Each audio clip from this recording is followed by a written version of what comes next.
Alright, so this is my final video that I'm going to be making this evening.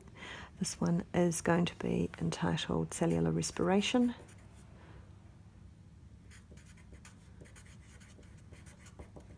And it's going to be explaining specifically aerobic respiration, not anaerobic respiration. Aerobic respiration is the one involving oxygen. And it is going to be releasing energy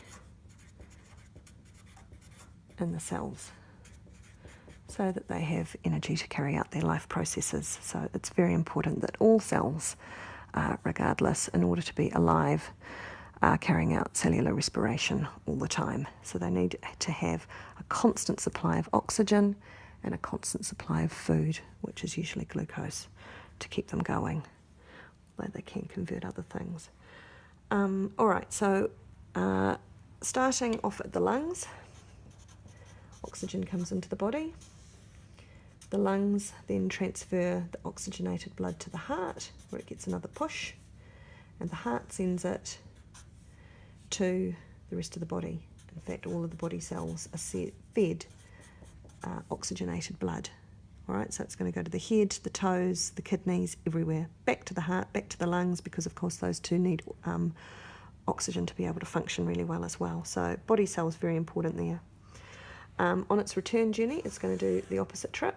So the deoxygenated blood, I'm going to write oxy here and deoxy here, is going to go back to the heart and back to the lungs for another hit of oxygen. And then it's going to repeat the process. Now I haven't included food in this, so on the way, at some point, the body cells that it's going past may be intestine cells.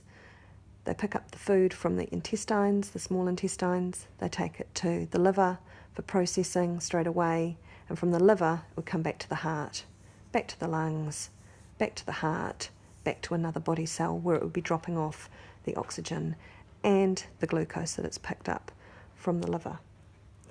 Alright, red blood cells are an odd shape. They are a kind of weird donut shape. If you were going to cut one in half, they would kind of look like this through the middle, so kind of like a donut that's been squished. This is to give them a high surface area so they can pick up lots of, I'm going to call them RBC for red blood cells, so they can pick up lots of oxygen when they're in the lungs. The way they work is really simple. If I've got lots of oxygen in the immediate vicinity, like in the lungs for example, the oxygen can just move across into the red blood cell by a diffusion gradient. Alright, so it's just simple diffusion from high to low concentration. And then when they get to the body cells have now run out of oxygen, they need another hit of oxygen, so they are going to go again from high to low concentration and into the body cells. So whatever direction the lowest is, that's the direction that they're going to move those oxygens from the red blood cells. Alright, another way of drawing that would be if I have one of those little thin capillaries. Inside the capillary are a whole pile of red blood cells. I'm going to draw them kind of like this. These are not the nuclei. Red blood cells are one of the few blood cells to not, or one of the few cells to have no nucleus. The centre part here is just showing this centre part over here, that donut shape, to increase the surface area. And individual cells will be right up against, not drawing these particularly well, right up against the capillary, and the oxygen that's in here is in high concentration as it's coming through. Draw the direction of movement.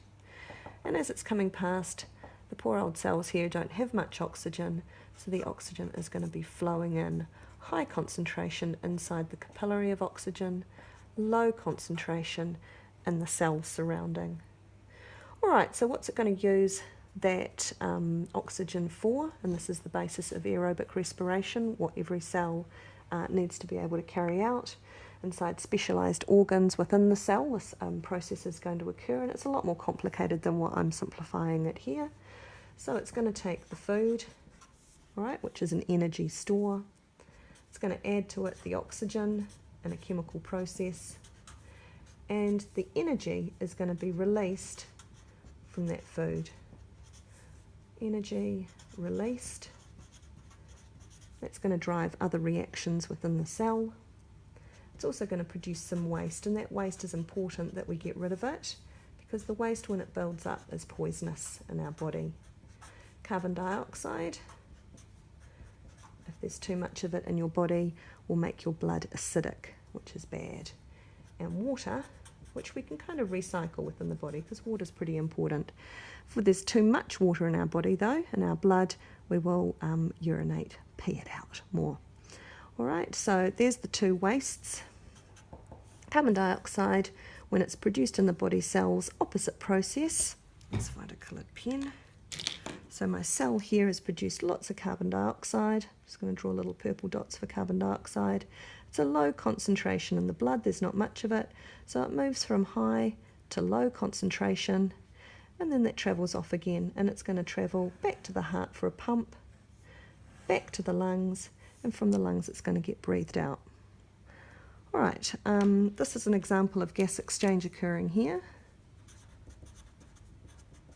Alright, and that was in the body cells. But gas exchange is also going to be occurring in the lungs when it crosses over from the high concentration, this is the carbon dioxide, the high concentration in the capillary as it enters the lungs, and the low concentration in the alveoli. It will cross that barrier the same way the oxygen did to get in, and it will be breathed out. Alright, I hope that makes perfect sense. Bye.